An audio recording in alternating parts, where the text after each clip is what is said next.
It's time for Pod of the Dead.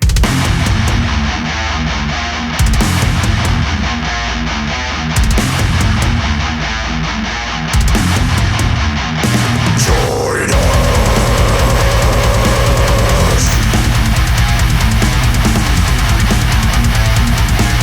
Up and everything.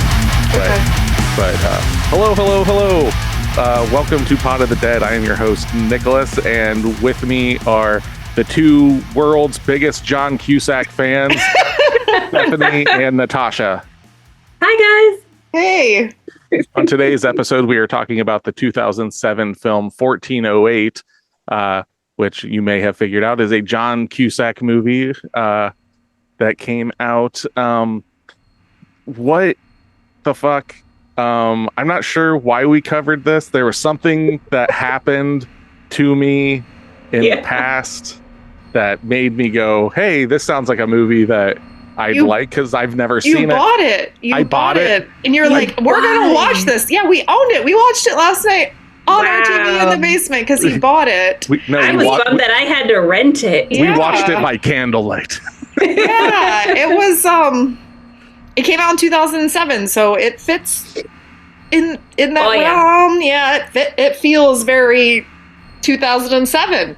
Yeah, like, well, I guess before we get going and stuff, what's anybody's history with this movie? I'd never seen it.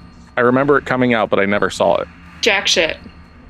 I realized about halfway through that I had seen it, but there's only one scene in the entire movie that I remember. So. Okay. Was it the one where John Cusack couldn't act? It was the window scene. Oh, okay. There are many. But. I was gonna say, which window scene? There's 900 of them. My thing about John Cusack, before I'm just gonna I'm letting everybody know this right now. I have a vendetta against this man. I don't know what happened in my past, but I see this man and my blood pressure spikes. I just go why are you in movies? And stuff. And, he's not bad. I mean, he's not great. He sucks so bad. He eats corn the long way. He sucks. God. You're terrible. There's just something about his face. He has so slappable. He has this face of I'm trying to be serious, and it just comes across as comical. Yeah, in everything. We're not even talking specifically about this movie. Just everything. Everything I've seen him in. The only other movie that I've seen plenty of films that he's been in, but the only other movie that comes to mind is Con Air. And I forget that he's in it because you've got Steve Buscemi's this serial killer kind of guy. And then you've got I forgot he's in it too. And he's fucking awesome. Yeah. And then you've got Nicolas Cage rocking the fucking mullet that's literally he looks like he's going to drive into a trailer park in a Trans Am and bang your mom, your recently divorced mom. But for whatever reason, when I was growing up, I used to think he was the hottest dude in that movie, and I do not know why. I don't know if it was the flowing locks, the flowing with the receding hairline, yeah, or the criminal background. I don't know. Something about clothes. Yeah, the bad boy vibe. I don't know, but yeah, the chicken grease stained tank top. Yeah. Fucking wind blowing through his receding hairline. Oh, you know what, ladies? That does it for young Steph. Apparently, yeah. I mean, everybody get out of the room. Well, I mean, okay, let's take this as for what it is. I was in love with what's his name from The Labyrinth, David Bowie, his version of Jared. You were in love with his codpiece. Sure. And then I was also in love with Johnny Depp in Crybaby. And he has a tattoo of a fucking electric chair on his chest. And for whatever reason, that does it for me in this movie. You're into trashy guys. You apparently. What does that say about me? Exactly. This was young me. This isn't me now. You're into trailer trash. I was raised in a trailer for the first 3 years of my life. Oh no! Oh no! You can get the man out of the trailer park, but you can't get the trailer park out of the man. Whatever. You're ridiculous. Where's my bush light? Oh my god. All right. We're talking about John Cusack here and his movie 1408 that has Samuel L. Jackson in it, but it's got Nick Fury pre eye patch. Yeah, he's in it sparingly, but the parts that he's in are actually the good parts, and that's about You don't think so? Not all the parts with him in it. Except for the ending. That was the Talk only about part. the Indian in the cupboard part with him. I love that. Yeah. I actually love that. The Samuel L. Jackson in the mini fridge. There was something like, finally, we're breaking up the monotony here. With some of the worst CGI. Exactly. Oh my I God. love that. Like, at Only least because of put its stuff weirdness. in the fridge when you're doing the other angle. It's followed by my favorite scene though that John Cusack has ever done. Him fucking just beating the ever living fuck out of the inside of a mini fridge. Just going like, Yeah. Yeah, that was the best scene though. I mean, not maybe the Samuel Jackson part, but the end, that part, he actually acted well in that scene beating up a refrigerator. So all right, before we get really Just go ham on the fridge. Those are Yeah. and he's not even like throwing fists. His hands are just in a refrigerator, shaking the just fuck out shaking. of it. Where are my beer nuts? Yeah. But okay, boy. Tasha, do you want to tell us what 1408's about? Yeah. Sure do. Other than the fever dream that is John Cusack's career. Yeah. Yeah. It's a 2007 American psychological horror film based on Stephen King's 1999 short story of the same name. It stars John Cusack, as we've mentioned, and Samuel L. Jackson, and it's directed by Michael Hafstrom and released in the United States on June 22nd, 2007. It follows Mike Enslin, an author who investigates allegedly haunted locations. Enslin receives an ominous warning not to enter the titular room of 1408 in the fictional New York City hotel, the Dolphin. Although skeptical of the paranormal, he soon is trapped in the room where he experiences bizarre and frightful events. Yep. That pretty much sums it See, up. all of that stuff, does. all of that stuff sounds fucking awesome. It sounds like it's right. Well, for me, it sounds like it's right up my fucking alley and stuff. And that's why I ended up buying it like months ago, because I was listening to some podcasts, they were talking about it and everything. And I was like, I don't like John Cusack, but like, maybe this is the one. Maybe this is the movie. And it was a movie, all right. It was definitely that. Yep. I'll stick to his romantic comedies or his romantic movies because I don't mind him in those because the women that are paired with him are actually really good actresses. But no. And this is one of those movies we can't really be like, what's your favorite actor and actress? Because there's like literally two people basically that are all you're kind of really having in this. Unless you're like, hey, my favorite guy is the maintenance man because he was the most entertaining. Yeah. just flick the mercury I'm not thing. going in. Yep. Yeah. Dumbass white people and your white people problems. Yeah, exactly.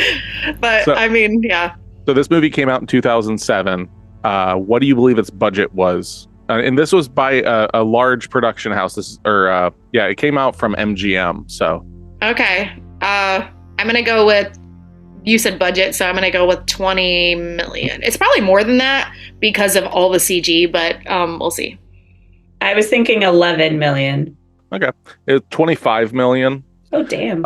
They did do a lot. There is a lot of CG in this movie. The CG in this movie fucking sucks, in my opinion. Yeah. The practical effects though are cool. Like Yeah. I think I like all the stuff that they do with this room. Like, not going to give spoilers away and stuff, but like the changing of the room, that's all real. Like they did all of it. That's not fucking post-production stuff. So I thought that was cool. We watched this with Wesley last night, and he really liked it. And it made him jump a couple times.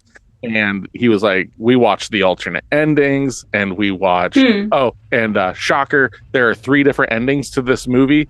All of them fucking blow.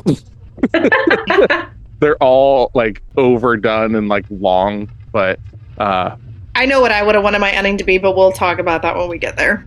Do you guys know if the alternate endings were also a part of the Stephen King story? I have no idea. I know first that I believe the main character was female in this film, like in the book, in the short story. Oh, really? It was a female lead and stuff like that. And then So then why did they decide to make it a man? And John Cusack at that. Yeah. it was the sex pest Weinstein and company are the ones that finance this movie, and Harvey Weinstein is a notable person for basically sexually harassing women actresses and stuff. Like, you want to get in this movie? So I imagine like Rose McGowan's come out and talk about it and everything, and all this stuff. So I imagine his involvement with it, and this was before all that shit came out. I imagine his involvement and stuff made it less tantalizing for women to want to work with a movie that he's attached to and stuff like that. So that could be the case, but I don't know. That's all just hearsay and stuff. But all right, so for $25 million, this came out June 22nd, 2007. Okay. What do you think it made in its gross domestic? Well, it came out in the summer, so I would say it did better than it would if it came out other times of the year. Although it's a horror movie, kind of. It's a horror movie, I guess. It's just not a good one. That's the thing. It is a horror film. It's just not a very good one. I mean, we've watched worse, so I'm gonna go 85 mil. Okay, what do you got, Tasha? 110 million. 110. Let's see here. I have that it made $133 million. Damn. Okay. I'm not shocked that it did really, really well because it's a Stephen King adaptation. King adaptation. That's true. People do like those. People do like John Cusack. I mean, like, we are in the minority in that sense. Really? Like, John Cusack is a popular actor. Samuel L. Jackson's in, like, so it's got. He's that, not like, a top tier actor. He's like a second tier actor. Samuel L. Jackson? No. Oh. John Cusack. Samuel Jackson's a top tier. I thought I said Samuel L. Jackson, and you're like, second tier. I'm like, get the fuck off this podcast. No, I fucking love Samuel L. Jackson. He's top tier actor. And we were watching the special features. He got this job because of Quentin Tarantino. Okay, that makes sense. Quentin Tarantino told the director and stuff, like, oh, you know who would be really good for this role? Samuel L. Jackson. And they were like, well, we were actually going to get this old British guy to do it, like, to be like this, like, oh, hello, chop, there you go, kind of thing. And they were like, we didn't even think about going that route. So that's how Samuel L. Jackson got involved with this movie. But yeah, I liked it in the special features when we were watching, and I didn't pay attention to a lot of them. But it was talking about how he had never had suits custom made for him for a movie, and this movie they made custom tailored suits just for him. Mind you, this is 2007. This is pre all the stuff that he's been in, which I'm sure he's had plenty since then. But I thought that was kind of cool. Like he was feeling kind of special because he got himself some tailored suits. Yeah, this is before Samuel L. Jackson became like the Samuel L. Jackson you know today. He'd been around in movies like from the 80s. He was in Shaft and stuff. Like, yeah. he was popular, but just not like he is now. Yeah, okay. It wasn't really until like Pulp Fiction is kind of what brought him to another level. This is way after Pulp Fiction, but that's where the Tarantino connection comes and stuff, which he later gets into like Django Unchained. This is before he's I believe right before he's in Marvel. I think so, because I think the Marvel stuff doesn't start happening until maybe the next year and stuff. Maybe year or two. Yeah. Yeah. So, but 2007 in horror, to kind of give you a picture, as it were, of like what was coming out. Well, before we get into that, sorry, 1408 came out. It made $20 million its opening weekend, which made it second for its opening weekend behind Evan Almighty. I forgot. I saw that in the theater. That was cute. Okay. And it beat out the other. I've got like the top 5 movies for that weekend.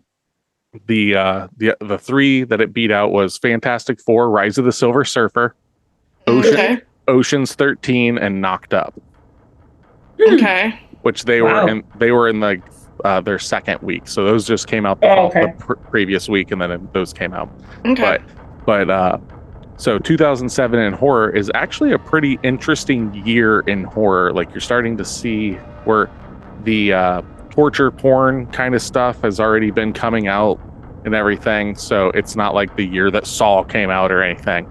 But so in 2007, Paranormal Activity. The first one? Yep, the first Paranormal Activity. Okay. Trick or Treat. Yay! Saw 4. Okay.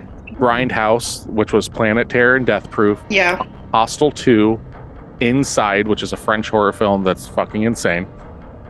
The Mist, 30 Days of Night, Dead Silence, and the Rob Zombie Halloween remake. They had a lot of gruesome movies that came out that year, like Saw and all of that's a gruesome year. Well, that's what I'm saying is like we are in the time of torture porn. Like it wasn't the start of it because like that was like 2003, 2004. Well, wasn't Grindhouse like that too? I haven't seen those, but those weren't. No, Grindhouse. It sounds really gross and stuff like that, but Grindhouse is just about Grindhouse films, which are like low budget schlocky stuff. Planet Terror's like if I remember correctly, it's been a long time. It's like zombies on a planet and like just over the top machine gun kind of fights. And then Death Proof is Kurt Russell is a stunt driver and he's in a car that he can't die in, and he's just wrecking shop on people, like killing. Well, all I remember is seeing a picture of Rose McGowan with a machine gun on her leg. That's the only thing I can pull from any of the references for these movies, and they're remakes, right? Because I thought they made something similar to that in the 70s. No, there were the Grindhouse films, which was just like remakes from like the 70s. No, Grindhouse was no different than saying it's a drive-in movie. Going to a Grindhouse was a certain style of cinema that showed low budget horror and action and exploitation films. Okay. So this was Robert Rodriguez made Planet Terror and oh my God, we just named Quentin Tarantino. Yeah, Quentin Tarantino made Death Proof. Yeah. So Grindhouse itself was a double feature that was released, and then it also had like fake trailers in between the films and stuff like that. And that's where you get the movie Machete with Danny Trejo. Yeah, with Danny Trejo. Dang. And then the new Thanksgiving movie by Eli Roth, who did Hostel and stuff. The original fake trailer for that came from that. So those kind of are like Grindhouse like offshoots in a way. But yeah, so that's 2007 in horror to kind of give you. It's a year. So this definitely doesn't fit that bill. Like what's coming out and stuff is very, I would say, for the most part, I don't want to say that they're very mean movies, but very nihilistic films. And this one doesn't really do that. Like Paranormal Activity is kind of ghosty. I mean, it is, but like this, it's all about ghosts. Yeah, but like this one kind of goes the same route, but it's doing the same.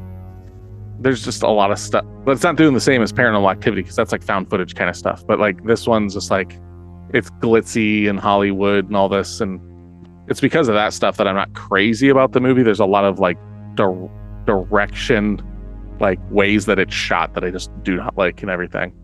It's interesting that Paranormal Activity came out the same year because as the movie ended, I was comparing 1408 to Paranormal Activity as far as like the ghost canon of horror movies. So it's cool that they came out. I think this one definitely fell short in comparison to Paranormal Activity. Shocker. This might be shock. I've seen a shit ton of fucking horror films. I've never seen a single Paranormal Activity.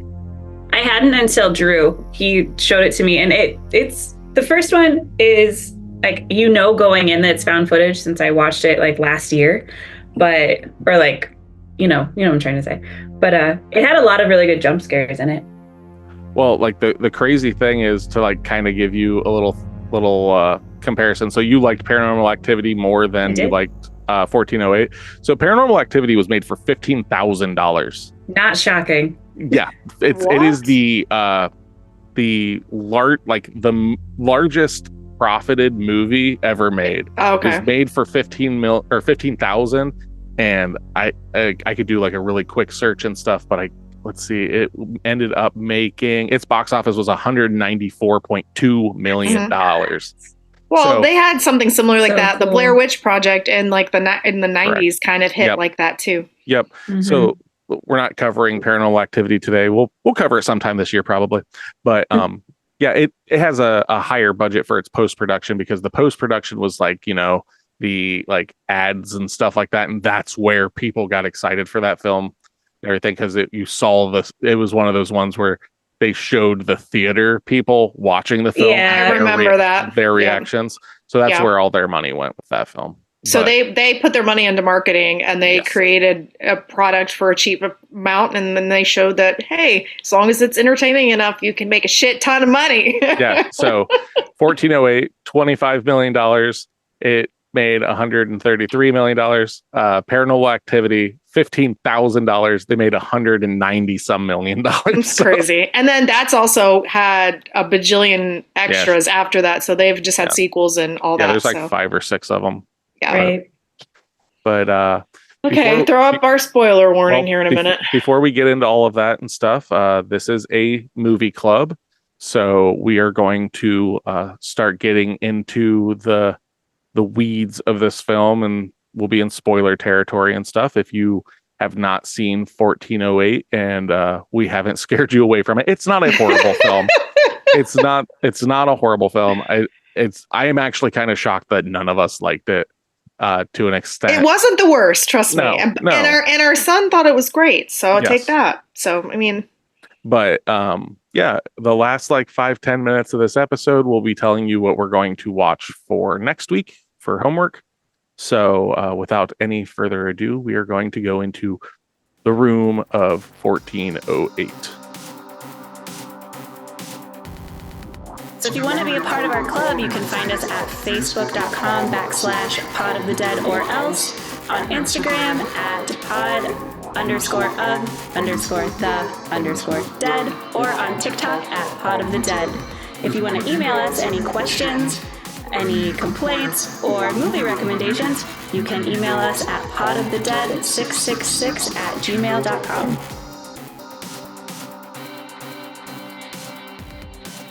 All right. Review time. Yep. Let's see here. We know that the 1 out of 10 is going to be more probably up our alley. So let's hear that 10 out of 10 first. All right. Here we go. Now, these are not my words. These are words from somebody else. Yes. Because we start off with, this is the best scary movie I've ever seen. We're gonna put that in quotes, and that's gonna be Pot of the Dead. Natasha says 1408 is the scariest movie she's ever seen. Oh God. Oh man. Was this written by a 10-year-old? I have no idea. Maybe. The simplicity of the premise helps it avoid any of the traps other movies fall into when they try to explain the supernatural events. Samuel L. Jackson has a line that sums up the beauty of this movie quite well. It's something like, "I didn't say anything about phantoms. It's an evil fucking room." That's it. That's the premise. True.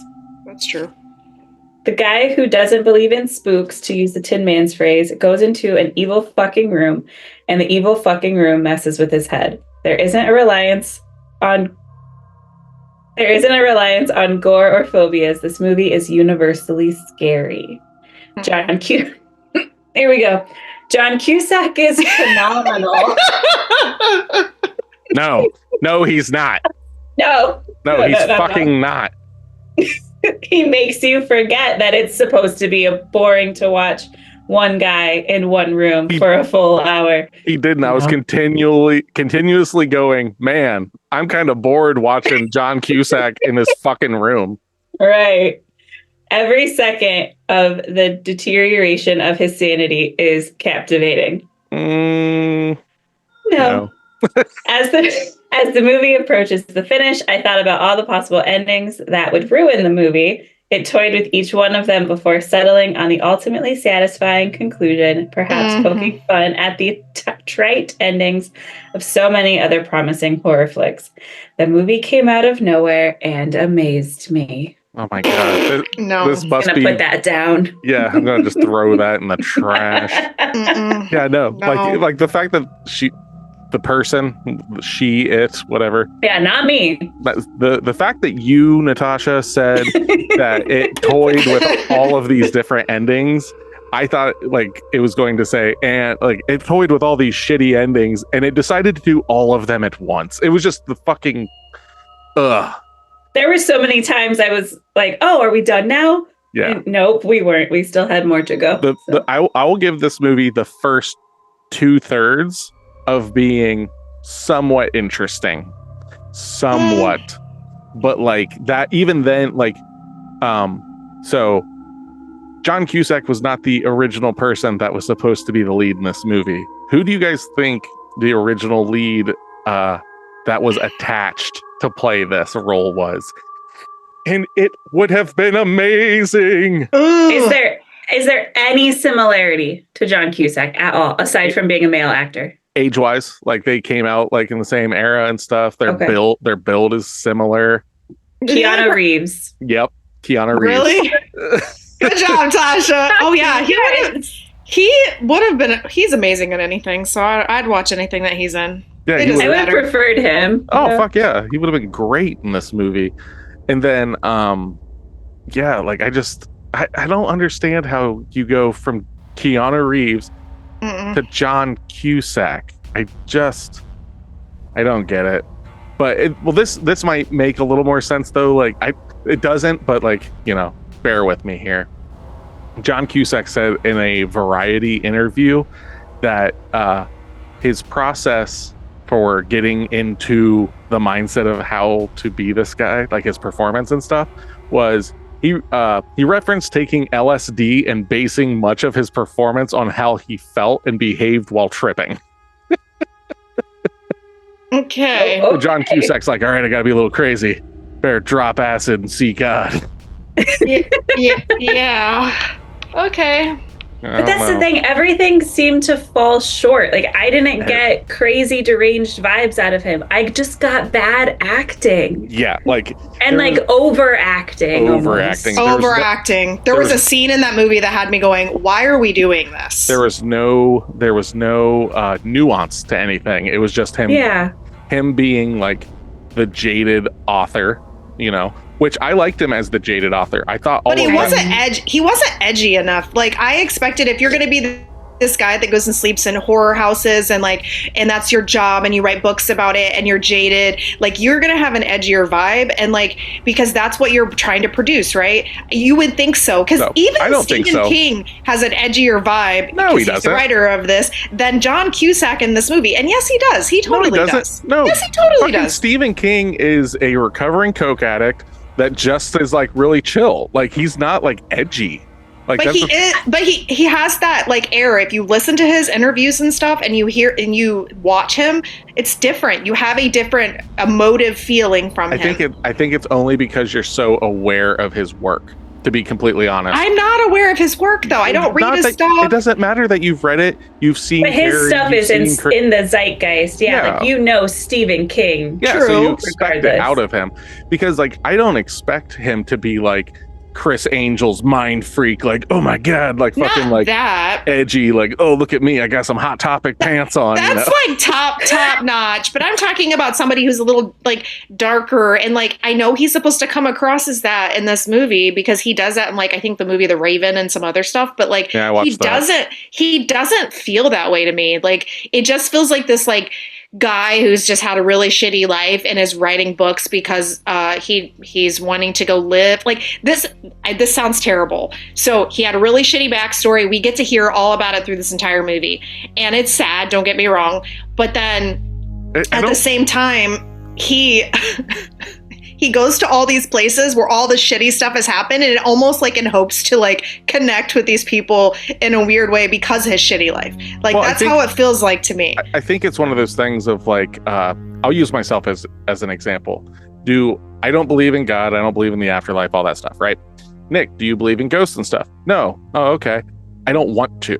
I don't want to believe in ghosts and stuff like that, because then it's going to shake my foundation, like, of my belief structure, right? So reality.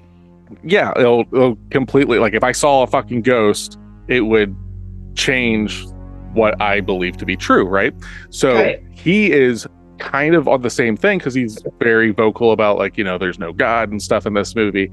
But instead, I think he's wanting to be, I think he's wanting his reality to be shifted so that so he can understand that his daughter is in a better place or something. It confirms what he thinks is fake or not real. So somehow paranormal activity by ghosts and stuff is to prove that? It proves that there's something after life. instead of, if he believes that there's nothing, then his daughter died and is just gone. But if there are ghosts and spirits, then she still exists out there, which is a better alternative, I guess. Because I think he started out like seeking it out, and then just time after time after time he was hit with nothing in these supposedly haunted places. So then he became jaded and like, all right, we're gonna go here, but nothing's going to happen. Let's just go. Every hotel concierge is going to tell me the same shit. It's always going to be the same things, and everyone, it's all these people. And then it also comes to that whole thing of, what is it called? I can't remember the name of the word, but when you want to see something, your brain will kind of make it so you do see something. Like, people who believe in ghosts are more likely to see a ghost because that's what you're going to pick out of the stuff. So most people that go to these haunted houses and stuff that have, experiences, I saw the person and all this stuff, it's because they already primed their brain to see stuff or to make those connections. He's going into it not expecting anything, and because of that, he's not getting anything. So the shtick of the place just doesn't work. Okay. But yeah, because there's like certain things that they touch on in this movie that they don't elaborate on. So like his first book comes out, and there's like basically it's alluded to that it's kind of autobiographical in a way, like the relationship with the father and son is like a very toxic relationship, it seems, and it seems so real and all this stuff. And later on in the movie, he like sees his dad, and you can tell that there's like tension there and stuff, but like it doesn't do it. It's pointless. Like, you could have, this movie is almost 2 hours long. This is a definite movie you could have cut a half an hour out of, a whole half hour, and I think I would have given it an extra point. Or made it longer and added more bits from the book that were probably. I'm not saying like it would have. We needed to sit through a longer John. We needed more surfing scenes.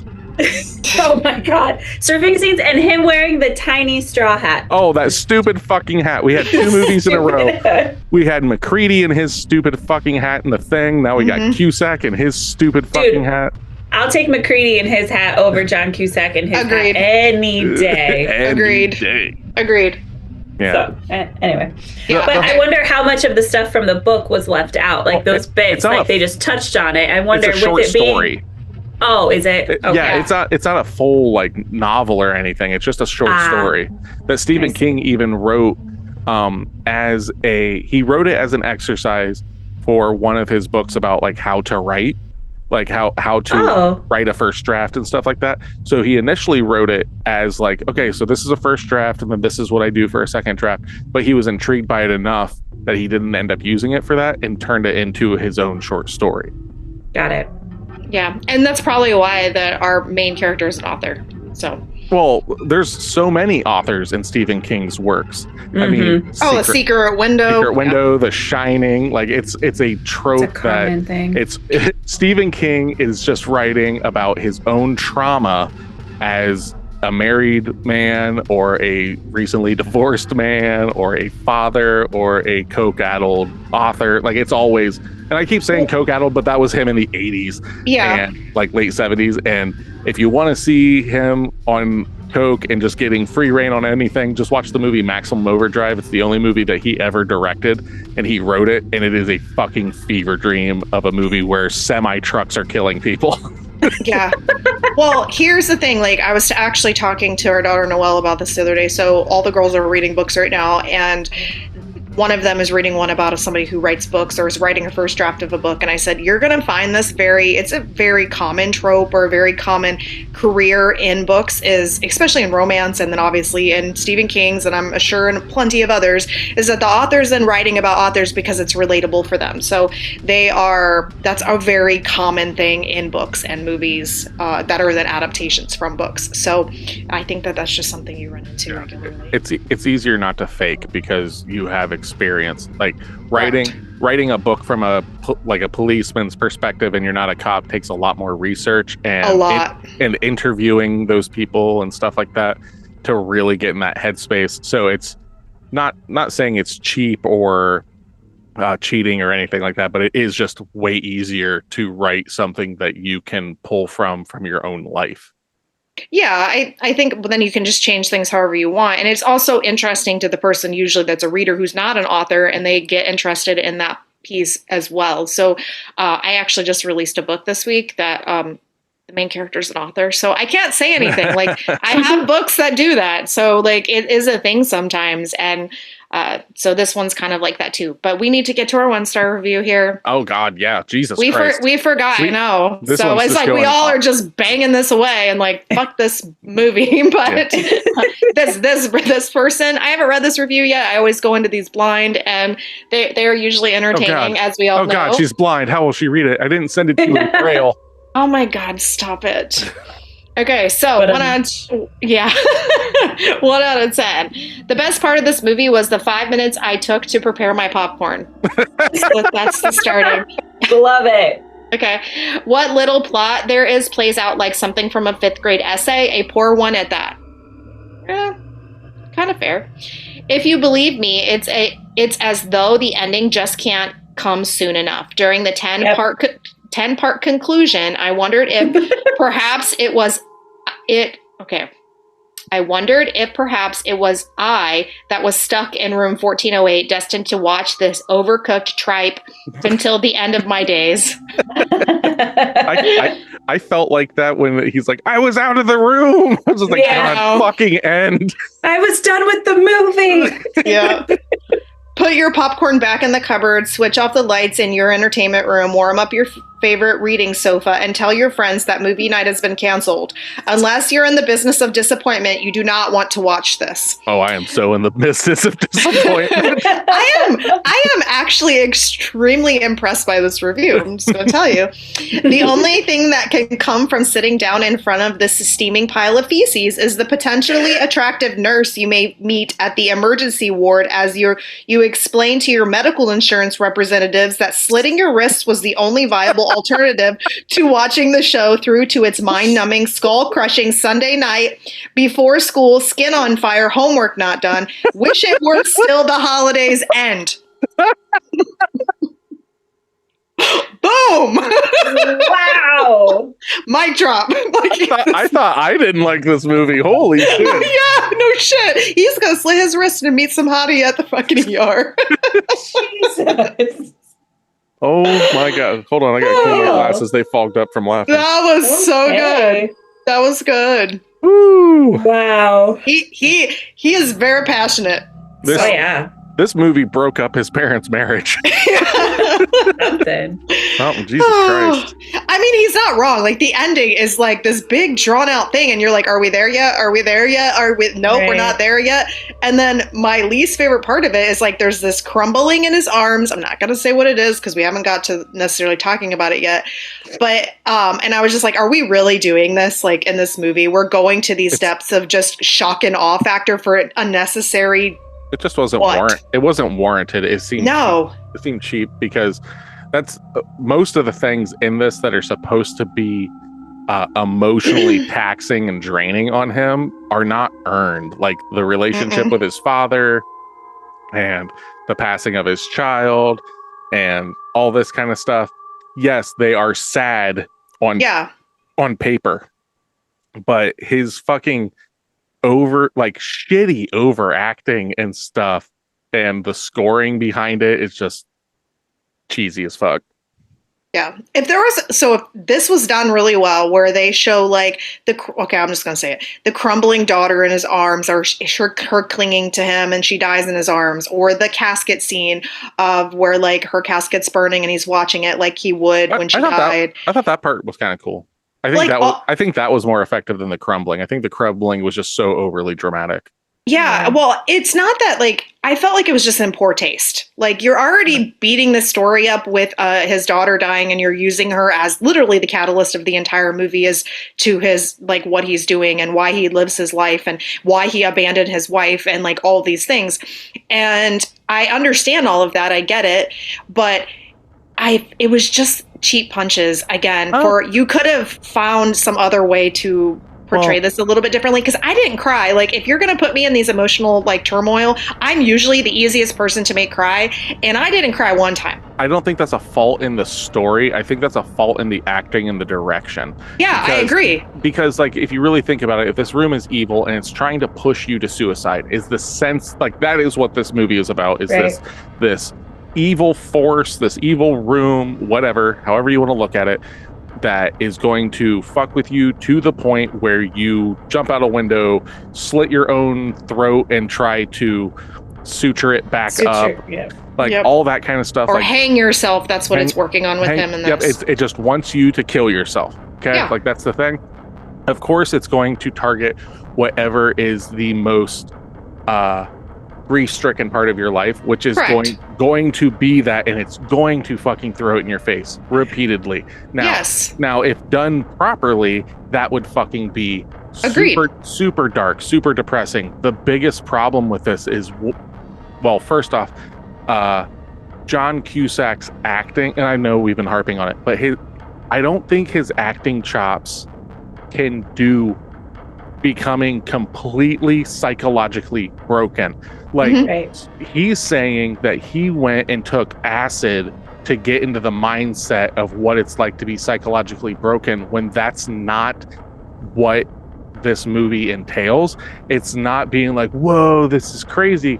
It's you are being drugged below rock bottom consistently in this film. All of your shortcomings and mistakes and all this stuff are being put on blast at you, and like, that is like so much. Like, Keanu Reeves in this role would have done better.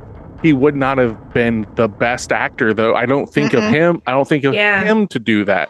No. So when I think of somebody who can break down and really like emote, like, and I know this is going to sound great, there's two people that come to mind, and I could be wrong, but maybe it's just because I like them. I think Johnny Depp would do really well because he's a very good, like, submersive actor.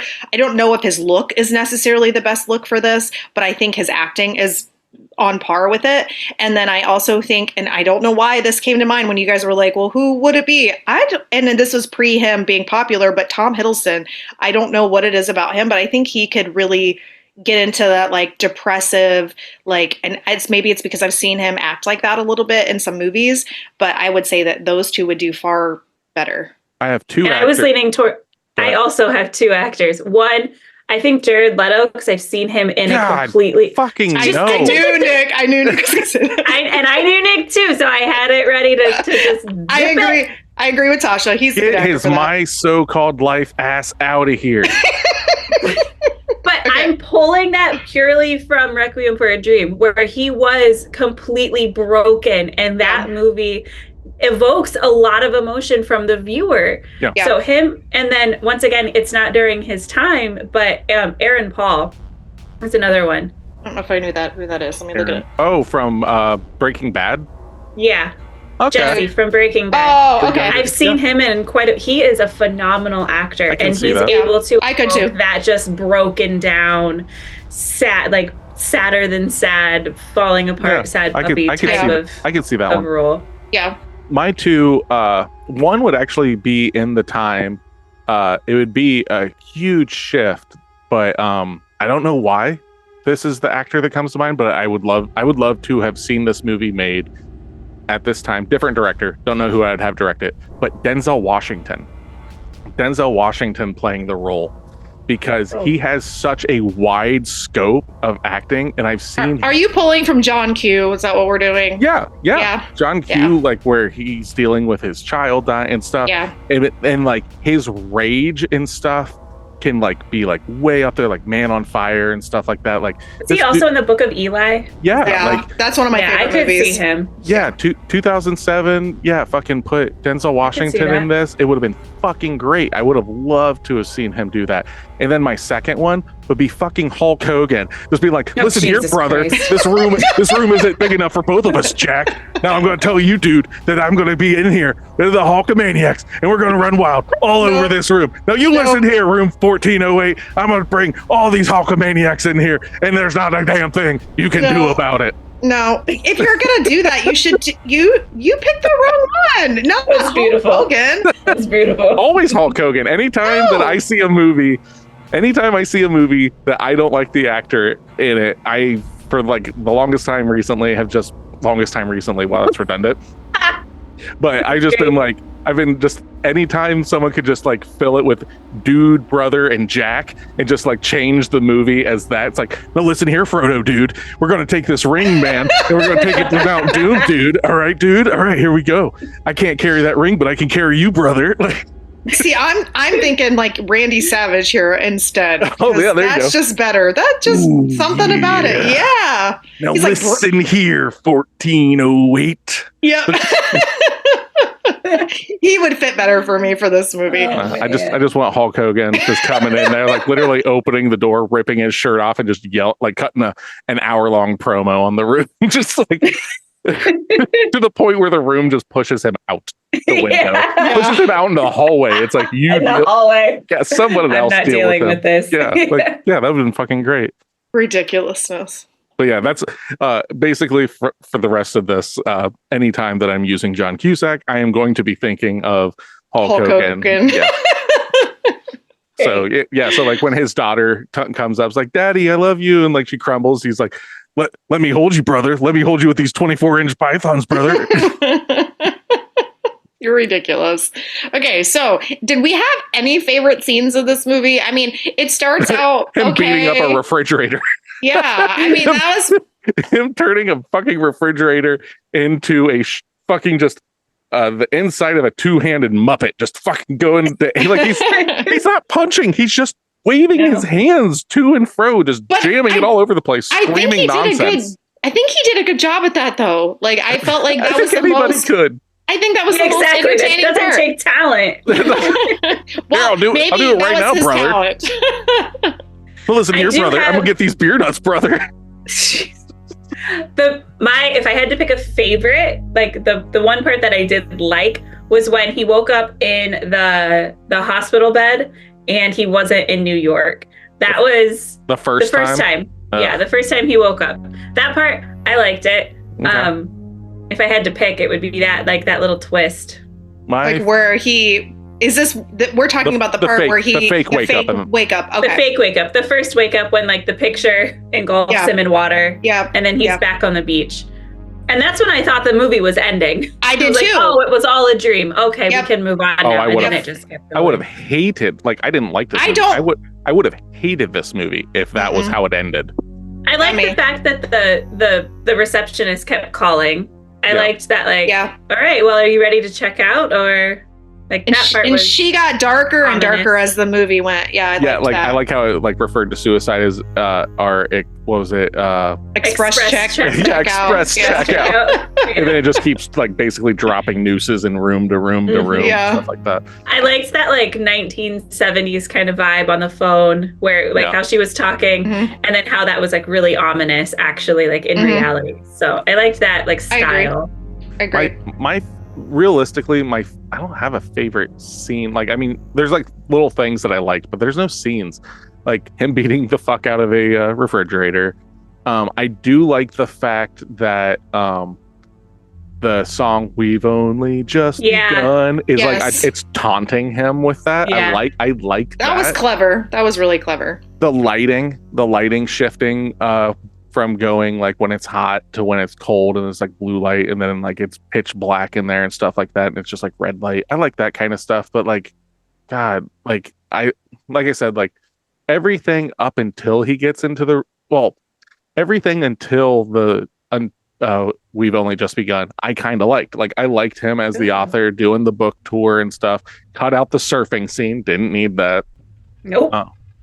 But like him. Well, they did need that because they were using that as a reference later on in the movie that they were then drawing back to. So that was the only reason why. They drew out way too long. Yeah. Like that was like when he wakes up in the hotel or the hospital in California and stuff like that. I was already like kind of 2 steps ahead. I was like, oh, he's not out of the room. This isn't how it's fucking ending. I was like, and if it does end, this movie fucking blows goats. But it just like kept going. And kept going and kept going. I was like, Jesus fucking Christ. Like we already like I'm speaking for myself. It's like, we already fucking know you're going to be like, oh, we're still in the fucking room. And then, so I was already past that point. So when it got to the payoff of it, I was just like, yep. Okay, yeah, I knew. See, I was hoping we weren't. Like, this was my alternate ending that I was really hoping for, was like, and I have this with a lot of movies we watch for whatever reason, but when he wakes up, and then he wakes up in California in the hospital, and then he goes through the steps and he's like reliving what he'd already done, and he remembers being in the room. I was thinking that, and hoping, fingers crossed, that he was, he got hurt surfing, and so he was basically dreaming all of this, but he had tapped into another part, because when people have like near-death experiences, they can see certain things or experience certain things, and that is where he was like tapping in with his daughter, and it kind of worked in with his work, so then it created this weird room for him, and then he was fighting his own demons in his head, not in reality, and so then we were now seeing the product of that. And I would have loved the movie to end that way, just because it would have been like, oh, that was a unique take, instead of just literally doing the thing that everybody knew it was going to do. Yeah, like my problem with that is that in the 90s, I think it was like 1990, there's a movie called Jacob's Ladder. Yeah. That does that kind of thing to an extent, and it's fucking phenomenal. So like the idea of it's like, oh, it's not reality, it's all this shit and everything. Like Tim Robbins is in that, and it's a really fucking good movie. Yeah, I can't get on board with it just being like, oh, it was like, especially now, anytime it's like, it was all just a dream. I'm just like, then why the fuck did I watch this movie? Right. Like, there's no stakes then. Nothing fucking happened. Oh, okay. Fucking waste of my fucking time. But there's no stakes anyway. It's a movie. Shut up. That's not what I'm talking about. I'm saying stakes for the fucking characters. Like, if nothing fucking happened, then it's nothing fucking happened. It's like, oh, okay. Like, but there's always that little inkling of, but did it really happen? Well, like, it's that it messes with that idea of perception. Well, in one specific, like, okay, so the conversation Steph and I had last night about this was, she was like, well, I haven't seen a lot of stuff that's done that, where it's all a dream and everything. There's one specific story that's been doing it for fucking ever, and it's Charles Dickens' Christmas Carol. That is all a dream, and he learns the lesson and stuff like that. So like, that's what I'm saying. It's like, that shit's fucking been happening forever, and it's not a novel new thing. So like, in that, it works, and it's a moral like story and everything. But like this, I've never taken that as it being necessarily fully a dream. He believes it's a dream, but we as the viewer doesn't necessarily take it that way. At the very end, he wakes up and he's just, I'm not gonna get it. It's all a dream. It's him having a little bit too much mustard. That is his perception. Nah, it's right though, because no, it's not, because I don't agree with that. No, I don't. I actually believe the opposite. You think that ghosts are real in that movie? I do. Yes, I believe that's the whole point of it, and that his perception is that he was dreaming, and that because he doesn't, because then if, just like you were talking about, outside the scope of your reality, you would then have to believe that these things exist, and he doesn't want to do that. It's the embodiment of stress and guilt. That's what I think it is. But that's his perception, but my perception is not that of the movie. Cool. Oh, I'm Jesus. right, you're wrong. Next. So, favorite character would have to be Samuel L. Jackson. Likewise. I guess. Because there's like 4 characters. Dead daughter. Wife. Oh, wait, hold on. Tony Shalhoub. We got Monk Also in don't this like movie. him. Oh, yeah, we do. No. You didn't like him? I'm not a fan of him in general. Oh, okay. So there's that. But yeah. He's okay. Like, he played his part that was necessary. I think most of these characters just had like their filler parts that were necessary, and then you have Mr. Samuel L. Jackson, who added to. I actually, when I was telling Nick this last night, I'm like, I'm kind of sad that he didn't have more parts in this movie, because I expected him to have a little bit bigger of a play in it, and he didn't. And like, that's what I was looking forward to the most, because I really like him as an actor. And unfortunately, that didn't pan out. So it was a movie. We watched it. I will not watch it again. No. And there wasn't a lot of favorite parts, like, and the weird ghosty things jumping out the window. Oh, they looked fucking horrible. They looked really fucking bad. Weird. Like, I know it was intentional, like artistically digitized, like to make it look like almost like an old movie, but it didn't translate. And then it would like fizzle out. It did not, because that wasn't the theme of this movie. It wasn't. They just, no. I liked, let's see here. Things that I did like about the movie. I liked it when he climbed out the window and went to go to another window, and that's the only scene that I remembered from the movie the first time I watched it, was that part. Yeah. Okay. I like the fact that like the room is like sweltering hot, and then it gets to the point where it's literally ice covered and everything. True. And like he even mentions like talking about the circles of hell. And talking about the ninth circle of hell being a place where no heat, no light can make it. Like that's where Lucifer's wings are trapped in ice and all this stuff. I like that kind of stuff. You know, like I would like to see a remake of this film with a capable actor as the lead, or a woman, because that's what it's supposed to be. Well, I don't give a shit as long as the person can emote properly, and a director with a vision to make it oppressively dark, because that's the thing about this movie, is if it's supposed to be this huge weight, like it's supposed to weigh you down, this movie should have you crying at the end of it, because you are watching a man spiral to the point of breaking and killing himself. That is what it's trying to convey, and then he overcomes it and fights back against the room and still dies. But he it's not in vain. He doesn't die in vain. He dies like a hero in a way. So it's not a suicide as much as it is. Wait, like did I miss something? Because he doesn't die. Yeah, he does. Yeah, he does. In our ending, he did. Oh, well then, did we watch different endings? Yeah, we watched three different endings. And our ending on the. Well, how did your ending? How did your ending go, Tasha? What I remember, he caught the room on fire, was saved, was then in a hospital in New York with his wife, and then I didn't like the ending, honestly. Then they went back to, I'm assuming, her house because she's moving with him, and the daughter's voice was on the tape recorder. I did not like that ending. Yep. Nope, that's one ending. The ending that was on the Blu-ray for us. He dies. There's a funeral service, and Samuel L. Jackson shows up with a box of items to give to her that is his tape recorder and stuff like that.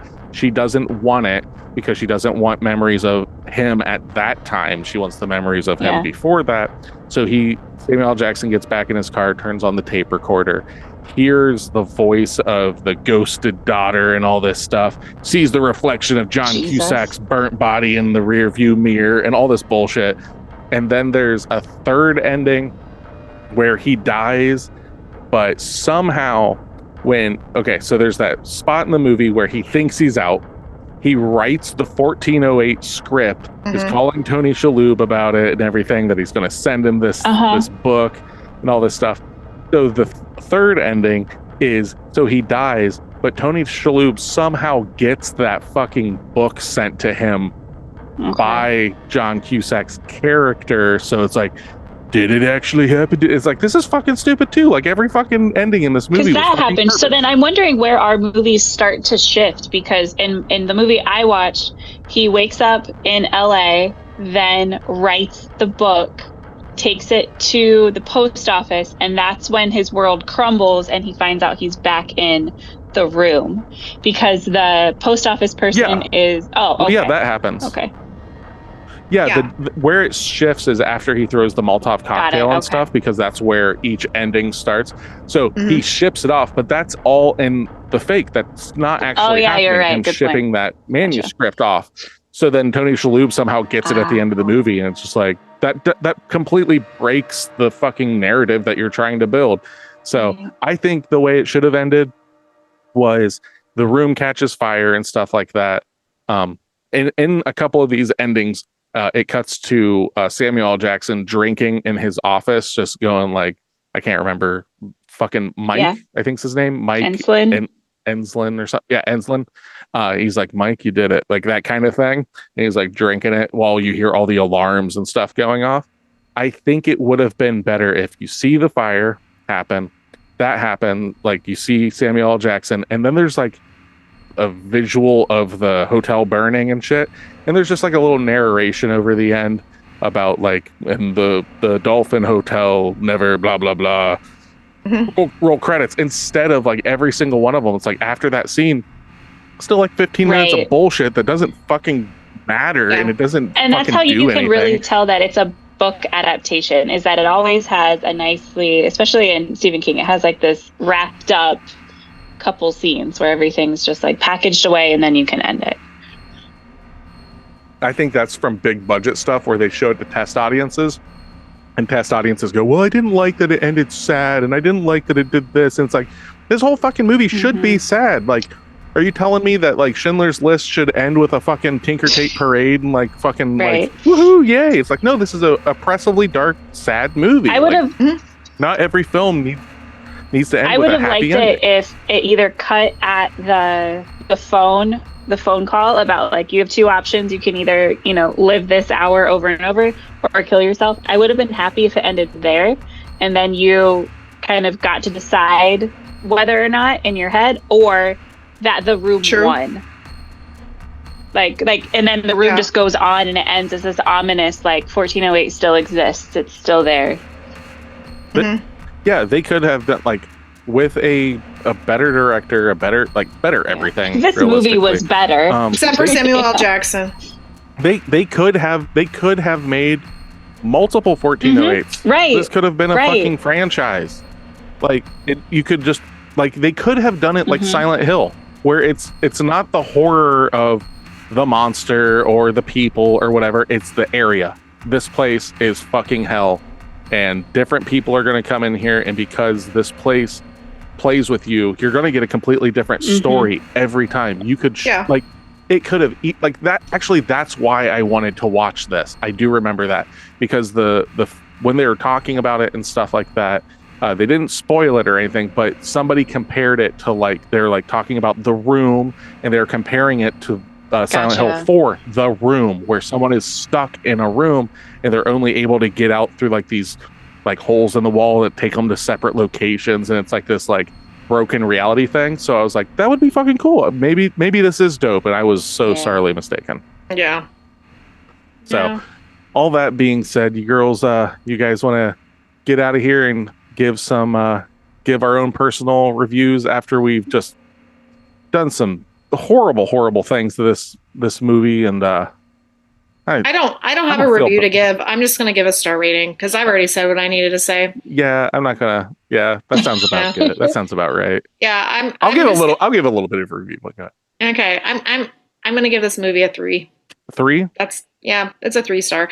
It's not. I would not rewatch it. Anything over a 5, I would rewatch most of the time, and this is not it. So it's better than some of the movies we've watched, but definitely is good.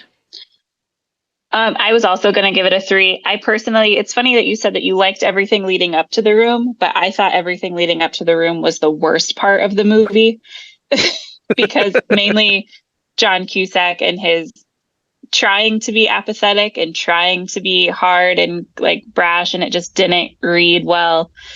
The only good part, like I said, was kind of what I've already mentioned. So yeah, we're doing a solid 3. Not a fan. Well, I'll give a little bit of a review. I think this movie would have been way better if I was in this movie, brother. And if you think so, you go subscribe to Pod of the Dead, brother. And listen here, Jack. If you want some more Hulk Hogan and some of your movies and stuff, you just let me know, brother, because I'll be in. I'll just be in any movie that you want me to be in, brother. But if this was a Hulk Hogan joint, Jack, and I were in it, this would be 10 out of 10. They would have made 500 of these movies, and you'd be talking about me like you talk about Dwayne The Rock Johnson. But anyway, with this, I give this movie like a 4 out of 5, dude. I think this movie's like a 4 out of 5, 4.5. I mean, not 4 out of 5. Who knows? I don't know what's going on. All right, I'm out of here, brother. Hulk Hogan just came out of here out of nowhere.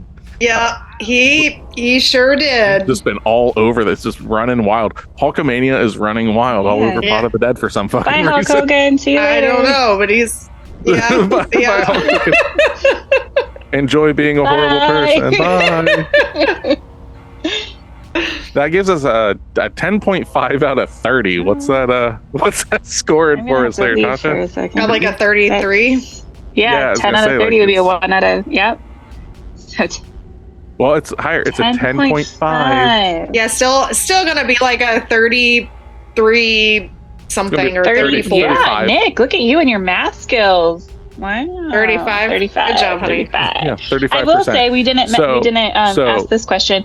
I stayed up for this entire fucking movie. We were joking about that last night, and I was like, "Is she gonna sleep?" What is wrong, Tasha? This movie you stayed awake for, but the other ones you're sleeping for? She was angry. She's like, she was angry at the movie. Why the fuck am I watching this? Maybe her New Year's resolution is like stay awake for movies, and she's done it for all the ones for this year. So maybe that's the new trend. That is true. New year, new me. Gonna stay awake for movies. Yeah. More John Cusack. More John Cusack is what I'm hearing. Please don't. All right. So that gives us 35%. That means you more than likely won't like this movie. But but IMDb did. But yeah, what did it get? Like a 6 point something? I think it was a 7 something, but let me look it up. I feel like there is an audience for this movie. And if you're wanting horror, you're not going to get it. If you're wanting emotion, you're not going to get it. But if you want... if you're wanting a movie, you're not going to get it. But like you said, Wes liked it. So if you're like an entry level wanting to dabble in a psychological thriller, possibly. Yeah. Like if you, this is definitely a Sunday afternoon film that would get played on TNT or TBS, and I could see Mom being like, "It was pretty good," and just like there are definitely much better, like twisty, messing with your mind type alternate perception movies out there. I can think of many. Oh, fuck yeah! Just right now. Mm-hmm. IMDb rates this with 290,000 ratings at a 6.8 out of 10. See, and that's just no, absolutely not. Fuck that. Fuck this. Like this is the only real reviews you need are from Pod of the Dead. We're gonna give it to you from 3 different angles. That's true. We all don't like the same kind of movies. We're gonna definitely give it a fair chance. And if we don't like it, we're gonna let you know why. And that's that. Today's episode is we've always got one. Last year was fucking Buffy. That year and The Exorcist. Exorcist. Not even though Buffy was so much lower. This is our bar now. This is our bar for 2024, baby. We gotta see what we can do, Jack. We gotta see what we can do, brother. He's coming back. You're making us watch foreign films in February. So. Yeah. What you're going in? Okay, we've had this discussion. You're going into this with the wrong attitude. It is. Yeah. It is. You're going into it expecting not to like it, and I am. And because of that, you're not going to like it. You have to go into it with an open mind. The reason foreign films, especially in horror, work so well is specifically because American films follow the same tropes because of their culture.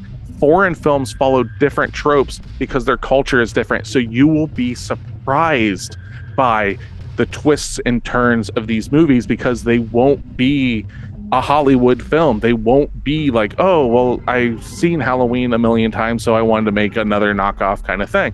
These films are going to be different in that sense. They're going to touch on things that you're familiar with. There's going to be like a zombie film and like some ghost kind of stuff, but prime example is the way North America looks at ghosts and the way Japan looks at ghosts are vastly different. And if you haven't watched a true Japanese horror film, not an American remake, but a true Japanese horror film, and their depiction of that, it's completely different. So I'm not opposed to watching them. I'm just very leery of them because the movies that I have watched that are foreign, a couple of them I've liked and a couple of them I haven't liked. So I don't have it's not that I'm not open-minded to it. It's just, it's going to be an entire month of just having to try to enjoy this and read movies. And I'm just glad that you're not, at least that from what we've talked about, they're not going to be dubbed. They're just going to be subtitled. Well, they should. We've talked about. They should be able to go either way. Okay, because like I am totally fine reading. I just don't like dubbing. So yeah, I hate dubbing. I go back and forth. If the dubbing is good, I can do it. Otherwise, it's really hard for me to get into a dubbed movie. I guess it's kind of the same with reading. A dubbed horror film works if the dubbing's good because most of the time it's just like, oh my god. But I rather just read it. Like that's like the voice acting of the actual actors and stuff. Right, I agree with that. So there's something for me when I watch stuff like that when you get to hear the foreign languages, it adds an appeal to the movie itself specifically because you're getting the movie and its actual language. Yeah. So I like that better than just reading what they're saying than having some weird American speaking over them and doing a terrible accent half the time. Like one of my favorite movies is a dragon movie that's on Prime and it's Russian. And I don't even know if it's even has writing on the bottom. You just like, it's almost like silent. You just watch it and it's just amazing. So yeah, I think you will be pleasantly surprised with, I'm not going to tell you the names of the movies, but I'll give you the countries of origin from these films. We're gonna go to Spain. We're gonna go to South Korea. We're gonna go to Japan, and we're gonna go to France. So no Mexico? Nope, no Mexico this time. Nope. Okay. We'll end up seeing like Mexican horror films more often than you will see of these. And these are like, I think for the most part, these are films that I think you guys will like. For it. Like I specifically, there are certain films, like I was talking to Courtney that like when we were doing our Gaiden episode and stuff, I was like, there are specific films that quote unquote we should cover, but I am not going to put you girls through it because we talked about that. Yeah, there's like a movie called Audition. Yeah. So I love Audition, but that is a long movie and it is a dry movie until it is a wet movie. Okay. A wet movie. That's nice. Okay, so what are we watching next week? Next week we are watching this is actually a fan submitted movie. This is our first one. Tasha, who submitted this? This is from a listener named Chris Hanshoe, and he wanted us to watch and review 13 Ghosts. So we'll be watching 13 Ghosts for tomorrow. I've never seen this movie. Oh, wow. Really? Okay, yeah, wow. I'm very, this is in that era where like I just didn't like, I still really don't, but I don't like big budget, quote unquote, like your MGM, like this movie that we just watched. I don't like them coming from big studio houses and stuff like that, so I tend to not watch them. So this was one I remember liking this one when I was younger. Me too. And I actually watched part of it recently, so I've seen clips of it and stuff. Like I know that fucking Stu from Scream's in it and shit like that. Matthew Lillard. Yeah, Matthew Lillard's in it. Tony Shalhoub's in it again. We got 2 back-to-back Shalhoubs. Tony Shalhoub January. It's the Shalhoub cast. Well, it falls in line like when The House on Haunted Hill came out, and then I like that one. And then there was another one. I can't remember the title of that one. The Haunting. The Haunting, yep. And then this one. They all came out around the exact same time, and that was the time in the 90s, and I was like really into horror, and I watched all the good stuff, and like that was the 3 movies I really liked. I love The Haunting. I would really like to rewatch that sometime. I really like The House on Haunted Hill. It's a little cheesy now, but I love it for its cheese. It is, and the 13 Ghosts hits the same way. Okay, but it's of the time, but it's really entertaining. And I watched bits and pieces of it recently. I think it was on Netflix. I don't know if it still is. And I'm really excited to watch it again. So that's good submission, listener. Yeah. Who is this again? Chris. His name's Chris Hanshoe. Chris. Good job, All right, Chris. Shout out to Chris. Yay! all right, Chris. You better not fucking mess this up for me. All right. It's nice when we get to put Nick through a movie he hasn't seen. So usually it doesn't go the greatest. I can't think of a time that we put him through something he has really liked yet. I didn't hate Oculus. Yeah, but that's fair. probably the only one, realistically, because like you didn't, you I hated fucking hated Bird Box. Yeah, I have made that very well known. you didn't like Hush. Yeah, I Nope. don't like Hush. No, And I then just don't like his. I don't think either of you liked Hush. So it wasn't fair. the worst movie, but it wasn't. We all know Mike Flanagan's the king of Tasha movies. Netflix. yeah, and telling us what's going to happen next without telling us. Yeah. It's Tasha's senpai. She's like, oh, senpai, give me more movies. That's okay. We all gotta like what we gotta like. So Yeah. All right. For Pod of the Dead, I am Nicholas. I'm Stephanie. And I'm Natasha. Come back and listen to us, or else.